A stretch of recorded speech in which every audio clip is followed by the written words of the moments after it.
It's a little window in film history where films have never been more important. Gemma, who plays Catherine, is hired to write a film alongside Buckley, Sam's part, and Bill is called Ambrose Hilliard is the ham actor, as you call it, who is in it. So that's how they meet and how their stories are intertwined in a story that has some screwball heritage. They walk and talk a lot, fight a little, fall in love, and I think Ambrose Hilliard also changes over the course of the film as much as someone as vain and ignorant of what goes on around him can change. It's a wonderful script. It was a great book, and it was a great group of people.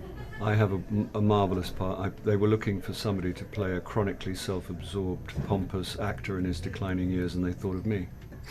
Which is tricky to process on occasion, but I suppose I should be just grateful for the work.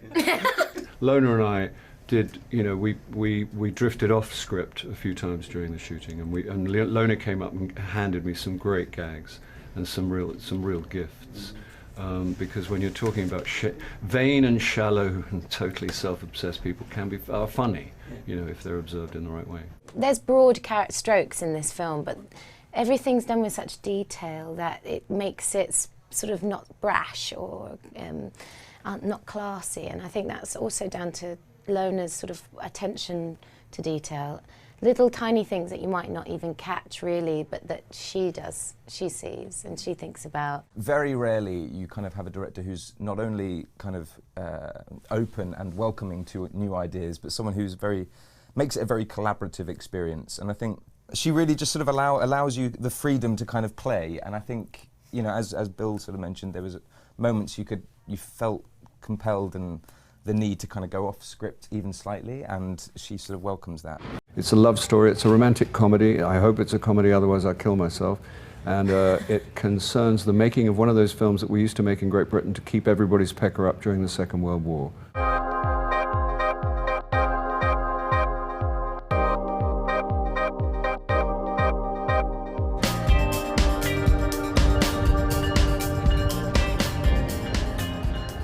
It was just a lovely, lovely script, and then we had a fantastic cast. These were all the first choice actors who ended up playing the parts. So I'm pleased and proud, and I think the film looks and sounds like what I had hoped it would. I'm very fortunate. It's a great role. It's a funny role, and it's kind of touching, depending how much of my character you can stand. Lona, being the director, was the initial attraction because she and I had tried to work together before, and I'd always admired her and wanted to work with her. And it's about something that's dear to my heart, and it was just, everything was cool.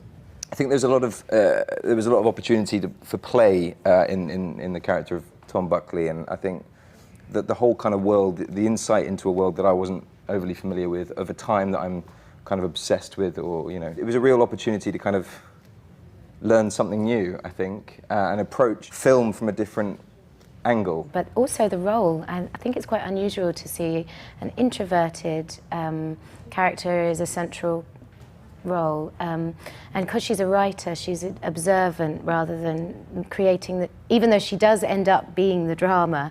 It's a very, very delicate film, tonally, and I think that's hats off to Lona really, because it's really unique in that sense. I've been a fan of her work for a while.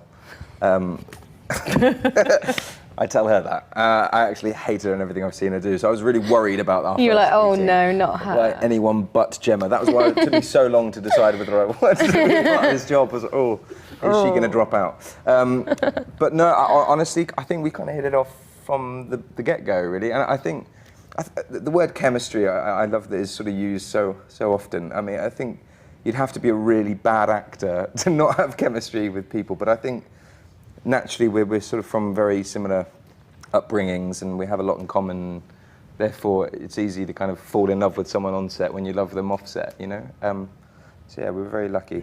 The movies that you guys are making are authenticity informed by optimism. Did I get that right? Yes. Yeah. I'm not going to say too much about my experience on the Venice Film Festival jury, but I was definitely after some authenticity informed by optimism. There was a lot of authenticity and not much optimism. We think that we need to go and make these really serious, deep, dark, troubling films all the time, but I think there's a real place for optimism, especially now.